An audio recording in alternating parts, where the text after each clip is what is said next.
함께 기도드리겠습니다.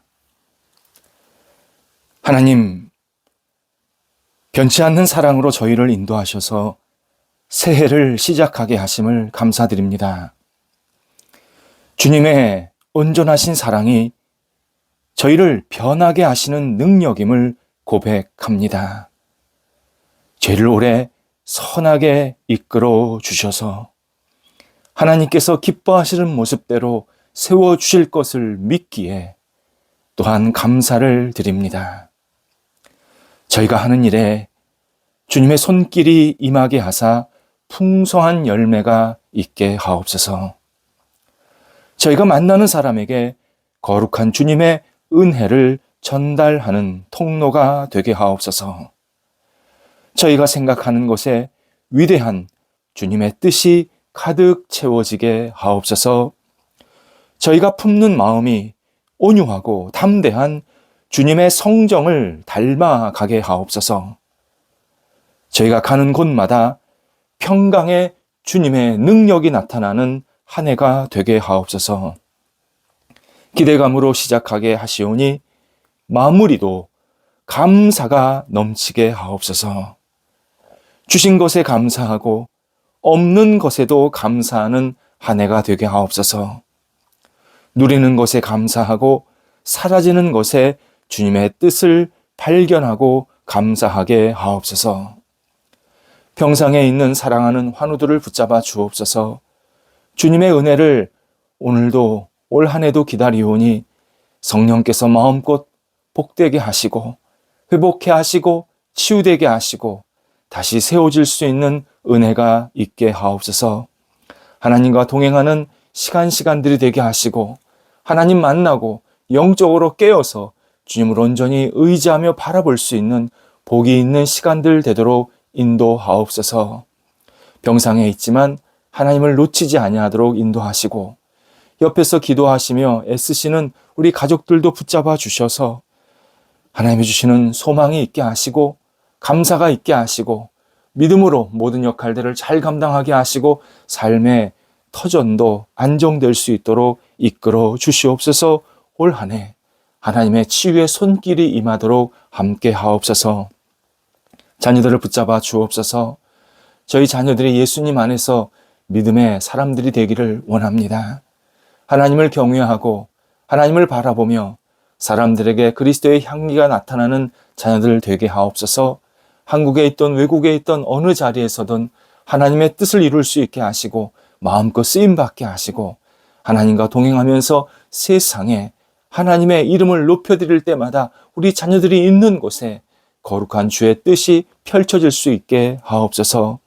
학업에 있는 자녀들, 또 직장과 앞길을 위해서 계속 기도하는 자녀들, 좋은 짝을 만나기를 간절히 기도하는 자녀들, 출산하기를 기대하는 자녀들, 또 잘 무럭무럭 먹고 자라고 건강해야 할 자녀들, 하나님께서 한 사람 한 사람 붙잡아 주셔서 주님과 함께 동행할 수 있게 하시고 모든 것을 주 앞에 내어 맡기며 자신의 역할들을 감당하여서 하나님 앞에 칭찬받고 영광 돌리는 복된 자녀들 되게 하옵소서. 자녀들 건강 지켜주셔서 매일매일 주님이 주시는 영육간의 강건함으로 주님 앞에 쓰임받도록 인도하옵소서. 일터를 붙잡아 주옵소서. 오늘도 주님께서 주신 일터가 새롭게 출발되게 하옵소서.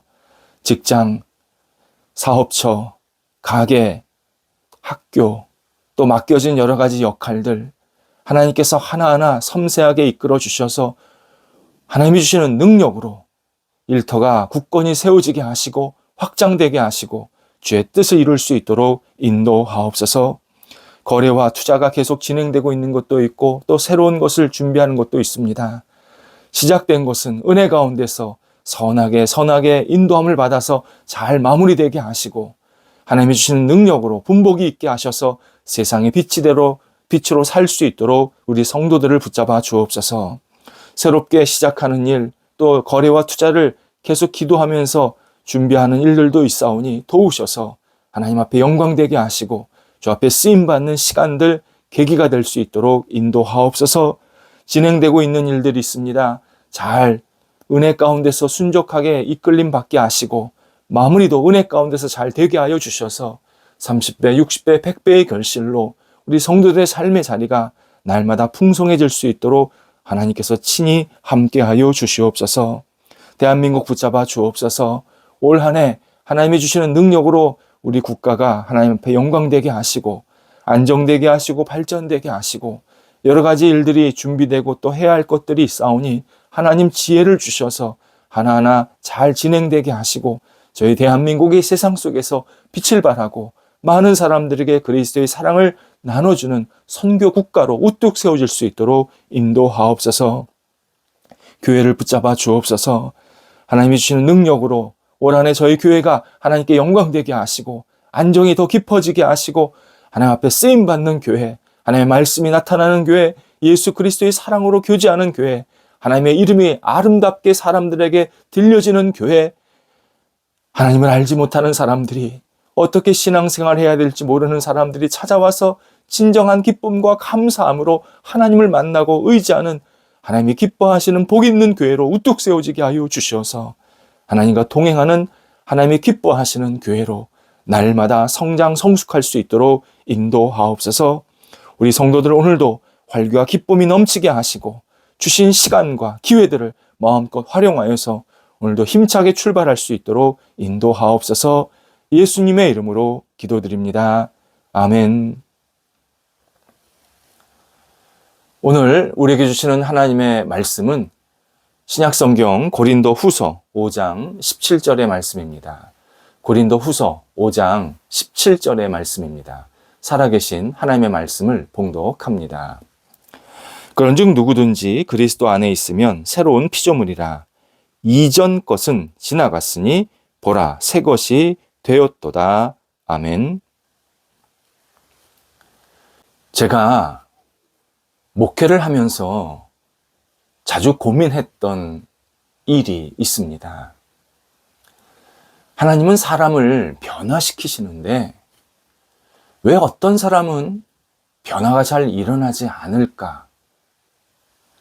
예수님을 믿으면서도 온유하지 못한 사람, 양선이 없는 사람, 자비가 없는 사람, 타인에게 상처를 밥 먹듯이 주는 사람, 성품이 믿지 않는 사람보다 더 모난 사람 등 왜 예수를 믿으면서 변화가 제대로 일어나지 않을까?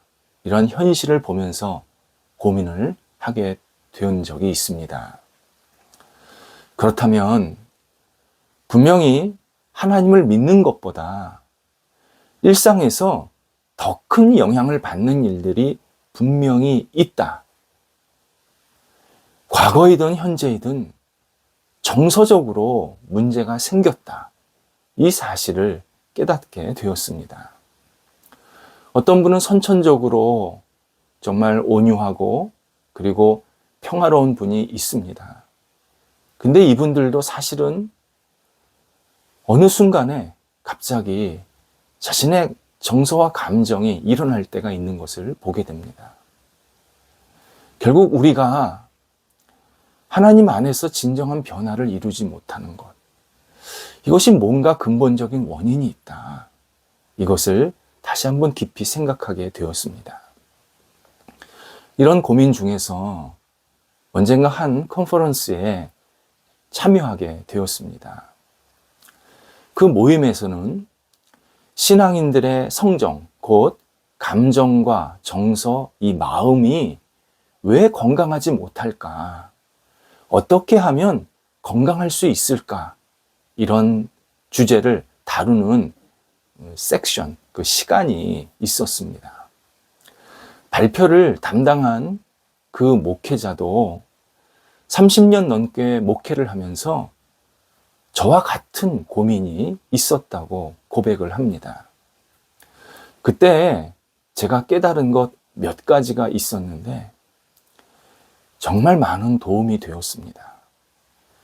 그는 자신의 경험과 어떤 목회적 돌봄을 청중들에게 나눠주면서 우리가 이렇게 목회를 하는 것이 어떠냐 제안도 한 적이 있습니다. 제가 그분의 이야기를 듣고 또 다시 성경의 말씀을 묵상하고 또 저 자신의 신앙생활, 또 우리 주변에 있는 성도들의 신앙생활을 자세하게 다시 한번 들여다보면서 우리 그리스도인들이 지금보다 더 하나님의 뜻에 부합하고 나아가서 성숙해가는 그러한 기회를 얼마든지 가질 수 있겠다. 그때 새삼 다시 목회에 대해서 정돈하는 시간을 가졌습니다. 그래서 이 새하 새말을 통해서 연초에 이런 시간을 가지려고 합니다. 먼저 신앙적으로 거듭난다라는 것은 우리가 가진 성품이 없어진다라는 뜻은 아닙니다. 순서가 바뀐다라는 의미입니다. 예를 들어서 화를 자주 내던 성격이었는데 예수님을 믿고 나서 화가 밑으로 가라앉고 이해하려는 마음이 위로 올라온다. 이것이 거듭난다라는 뜻입니다. 냉소적인 마음이 더 많았는데, 더 컸는데 따뜻하고 부드러운 마음이 더 커졌다. 더 올라왔다. 이것이 그리스도 안에서 거듭난 사람의 모습입니다. 이것을 신학적으로 거듭났다라고 정의를 하는 겁니다. 우리의 성정이 과거나 환경에 영향을 받아서 생성되는 것은 분명합니다. 어느 사람도 자기의 환경, 어떤 자기 주변 사람들에 의해서 이렇게 영향받지 않고 자라는 사람은 없습니다. 다 그런 영향을 받고서 우리의 성정이 이렇게 잘 만들어집니다. 예수님을 믿으면 세상에서 영향을 받아 생긴 이 성정보다 예수님을 닮는 성정이 더 크고 그리고 더 드러나게 되는 그러한 모습을 경험하게 됩니다. 그래서 예수를 믿으면 우리는 거듭난다라고 말할 수 있습니다. 이때 꼭 필요한 것이 영적인 훈련입니다. 영적 훈련은 단순히 성경을 읽고 기도하고 봉사하는 일 아닙니다. 사실 이 부분에서 많은 신앙인들이 실패하고 있습니다. 성경 공부에 빠지지 않고 참석한 사람이 누구보다도 타인에게 상처를 주고 있었습니다. 기도를 많이 한다고 하는 사람이 가족들과 불화를 겪고 있었습니다. 교회를 열심히 다니고 봉사한다는 사람이 겉으로 볼 때는 신앙생활을 잘 한다라고 평가를 받았지만 영적 훈련이 제대로 되지 않았기에 교회를 다니다 말다, 성실했다, 불성실했다를 반복하는 것을 여러 번 목격하게 됩니다. 교회를 떠나는 이유를 몇 가지로 분류할 수 있습니다. 첫 번째 부류는 믿음을 가지고 있다고 하지만 더는 교회 모임에 참석하고 싶지 않은 사람들입니다. 이들은 예수님을 잘 믿으려는 그러한 마음이 있었지만 교회에 나오는 것이 자신의 삶에 크게 별로 영향이 주지 못하는 이러한 현실, 그리고 자기가 자꾸 변화가 일어나지 않는다, 더 성숙하게 나아가지 않는다라는 이러한 현실을 경험했기 때문에 교회에 대해서 별로 그렇게 큰 의미를 두지 않게 된 겁니다. 이 사실을 뒤늦게 발견하면서 고통스럽지만 교회를 떠나고 싶은 마음이 계속 생기게 됩니다.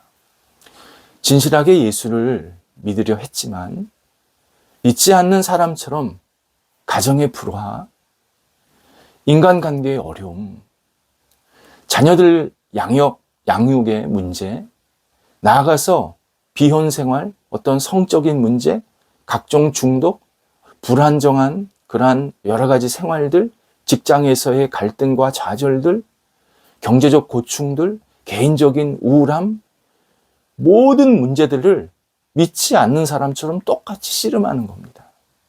그래서 교회를 다니는 것이 이런 자기의 문제 해결에 전혀 도움이 안 된다라는 것을 경험하면서 내가 과연 교회를 다니는 것이 의미가 있나? 이러면서 교회를 서서히 멀리하게 하는 그러한 모습을 갖게 됩니다. 두 번째 부류는 교회를 다니기는 하지만 소극적이면서 언제든 떠날 준비를 하고 있는 사람입니다. 이들은 신앙생활 하면서 실망과 좌절을 자주 겪습니다. 신앙이 삶의 다양한 경험들을 방해하는 것으로 보입니다.